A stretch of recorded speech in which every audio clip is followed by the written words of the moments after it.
চট্টগ্রামের বাজারগুলোতে সরবরাহ বাড়ায় কমেছে সবজির দাম। চট্টগ্রামের বিভিন্ন বাজার বেগুন বিক্রি হচ্ছে ১০০ টাকা, পেঁপে ৪০ টাকা, করলা ১০০ টাকা এবং বরবটি ৮০ টাকায়। লাউ আকার ভেদে ৬০ থেকে ১০০ টাকা, মিষ্টি কুমড়া ৬০ টাকা এবং পটল ৮০ টাকায় মিলছে। ফুলকপি ও বাঁধাকপি প্রতি পিস ৮০ টাকা বিক্রি হচ্ছে। তবে সবজির দাম কমলেও বেড়েছে মাছ মাংস সহ নিত্য প্রয়োজনীয় পণ্যের দাম। মাছের দাম কেজিতে বেড়েছে ৫০ থেকে ১০০ টাকা পর্যন্ত। ব্রয়লার মুরগি বিক্রি হচ্ছে ১৯০ টাকা, কক ৩২০ টাকা, গরুর মাংস ৮০০ থেকে ৮৫০ টাকা এবং খাসির মাংস ১,২০০ টাকায় বিক্রি হচ্ছে। ব্যবসায়ীরা বলছেন, জ্বালানি তেলের দাম বাড়লেও সব পণ্যের দামও বাড়তে পারে। দর্শক, বাজারে আরো খবর জানাতে সরাসরি যুক্ত হচ্ছেন চট্টগ্রাম প্রতিনিধি শাহাদাত হোসেন।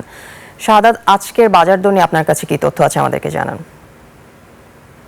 ধন্যবাদ আফিফা।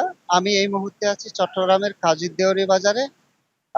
আর আমি এখানকার ব্যবসায়ীদের সাথে কথা বলে যা জানতে পারছি, সরবরাহ বাড়লেও সরবরাহ অনেকটা বেড়েছে, কিন্তু ক্রেতা নেই তেমন একটা সবজির বাজারে।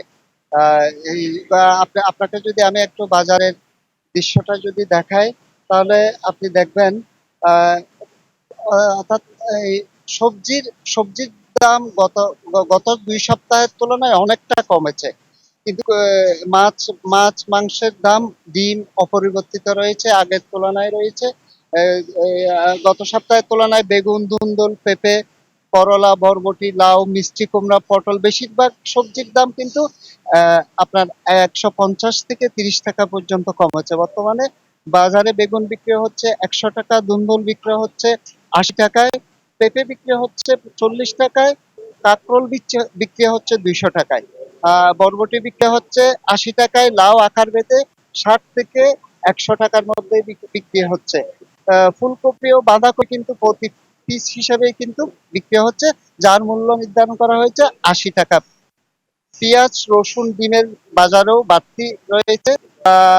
আমি যদি ব্রয়লার মুরগি কিন্তু আপনার এই ১৯০ টাকা, আর গরুর মাংস বিক্রি হচ্ছে ৮০০ থেকে ৮৫০ টাকার মধ্যে। আর খাসির মাংস কিন্তু বিক্রি হচ্ছে ১২০০ টাকা করে। এই ছিল চট্টগ্রামের বাজার থেকে সর্বশেষ।